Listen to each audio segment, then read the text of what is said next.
Well, hello, Gabe. Long time no see. Hi, Dad. Hi. Seen any good movies lately? I've seen a couple of really good movies. Yeah, me too. One Night in Miami. To be there for each other. You brothers could move mountains without lifting a finger.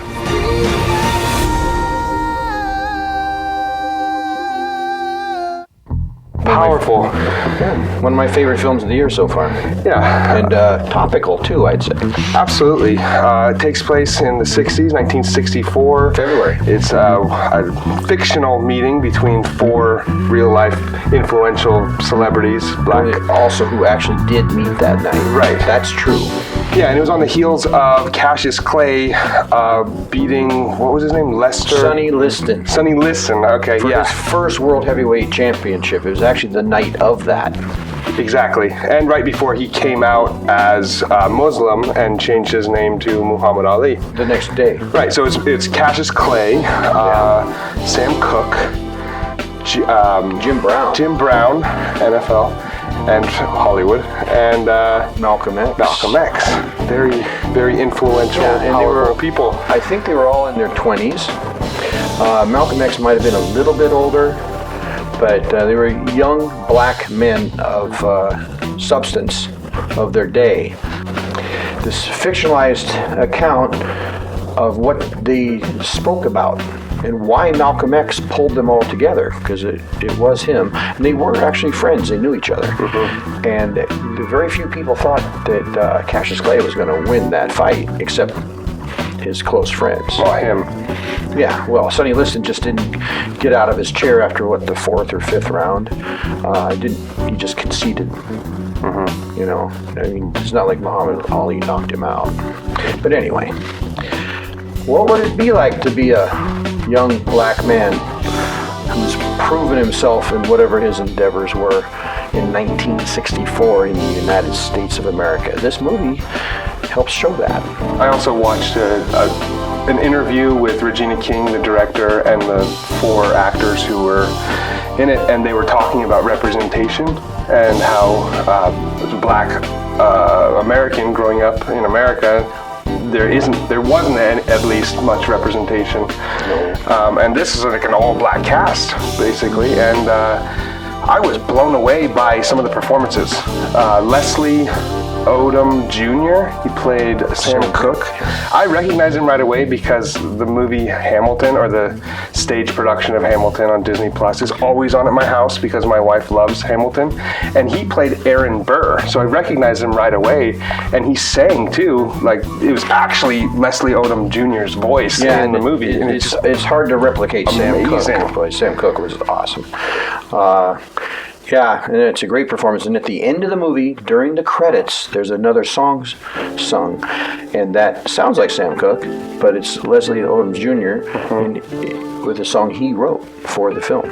Yeah, apparently he has 3 jazz albums, and he's... Well, I say sit through the credits and listen. Yeah, he's an amazing voice. Extremely moving. And then Sam Cooke also, he was a businessman, very successful. And it's interesting some of the comments he makes justifying his not wanting to go out and speak out like Malcolm X and eventually Muhammad Ali, against the Vietnam War and all that. He didn't want to do that. He was a businessman, and he thought he was doing his part behind the scenes more.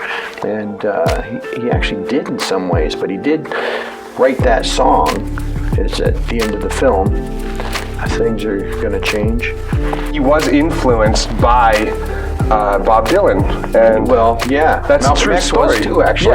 Yeah, which is interesting. Well, one of the early scenes of Jim Brown, he goes back to visiting on the island, we're in Georgia or someplace, that he grew up on, and Beau Bridges is the rich old white guy. Right. I don't want to give it away.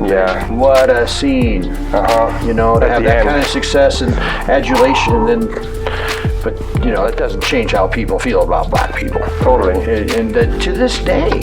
I mean, the movie focuses on these 4 celebrities who are up and coming in the black community and using their celebrity it's almost, I think Malcolm X's perspective is you have an obligation towards this, the movement to use that as a platform to, Raise awareness. Yes. And the different perspectives, like Jim Brown's perspective of that was very different than Malcolm X. Yes, it's a great film. I recommend watching it.